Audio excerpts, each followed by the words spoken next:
You've been quoted as saying the trash art movement began with a conversation about what defines art, the role of curation on chain, and the role technology plays in the creation of art.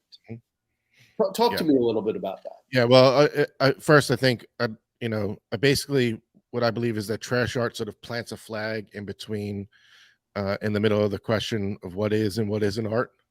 Okay. And basically says you don't get to define what art is, right?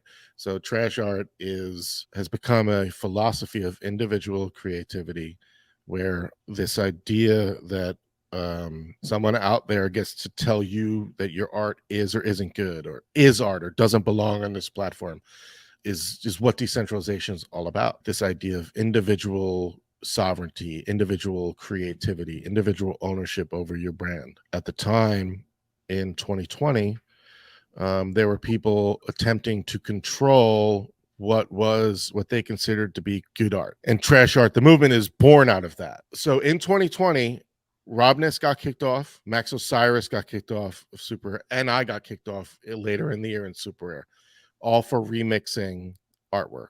Was your remix the unofficial punks? No.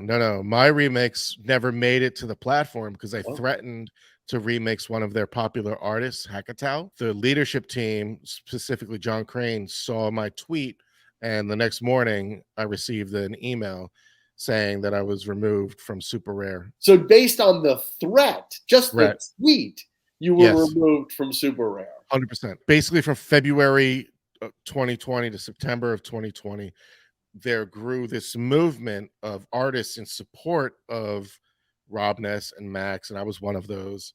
And we began to move everything over to Rarible. At the time, Rarible wasn't considered a great place to mint art. A lot of scammy stuff was there, and we moved an entire culture of artists and onboarded the entire culture of artists onto that platform, making it viable enough that people started coming to Rarible. Popular artists started coming to Rarible because they saw the viability of the marketplace itself. Wow. And Rarible was, at the time, an open marketplace for artists, and it still is open, but OpenSea was a little bit harder to use than Rarible at the time. So we sort of shifted to Rarible, and so the culture of trash art began to build there, and we began to hang out together online, and don't forget, this is mid-pandemic, right? So a lot of us are in front of our computers. I'm having phone calls. I'm having Zoom calls with people I've never met before that are now some of my closest friends, right? Yeah. And we sort of developed this culture, this subculture, this punk art, this punk rock art group. It doesn't have a leader. It's amorphous, and it evolves. And what began as sort of this ownership of the term trash art, because what happened was, at the time in 2020, somebody they were calling our artwork trash. And just like the Impressionists, we decided we're going to own the word, because Impressionism was used to denigrate the Impressionists by a popular critic at the time. And same thing for us. A well-known influencer called our work trash art on public, on Twitter, and we owned it. We said, you're going to call our work trash art, we're going to be trash artists. And the memes of the toter started growing, and trash art sort of evolved into sort of three prongs. You had the meme, you had the aesthetic, the use of the Photoshop, and photo mosh, and glitching, and low effort art, right? That's sort of the aesthetic of it. And then there was the movement itself, which was the focus on decentralization of art, and the Web3 ethos, and individual sovereignty, and trying to get artists to consider creating their own contracts and not relying on platforms to control what art we can put on the platform, or put out there.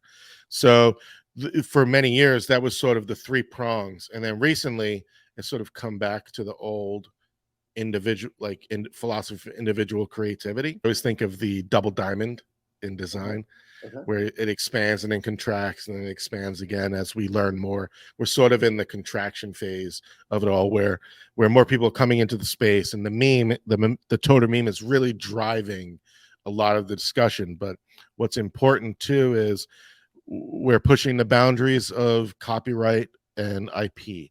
We're pushing the boundaries of what gatekeeping looks like.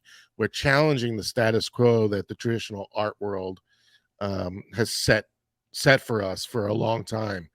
Market pricing, influence, who gets to make money, who doesn't, right? The movement's growing again, and it's growing on Tezos, which is really beautiful. Interesting.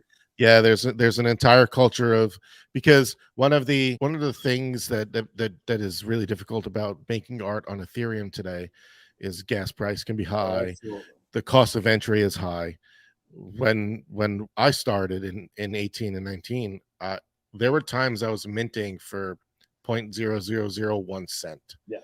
Right, gas was super low. So now Tezos offers the opportunity to do that. And what happens is when your cost of entry is so low, experimentation continues to sort of grow at a rapid rate. And so the kind of experimentation we were doing in the early days of trash art, we're now are happening again on Tezos. Oh, wow. And it's really beautiful to see. Yeah, if anybody wants to see what's happening on, just follow hashtag Tez, TEZ trash, and you'll see all of that, all of the great stuff that's going on there.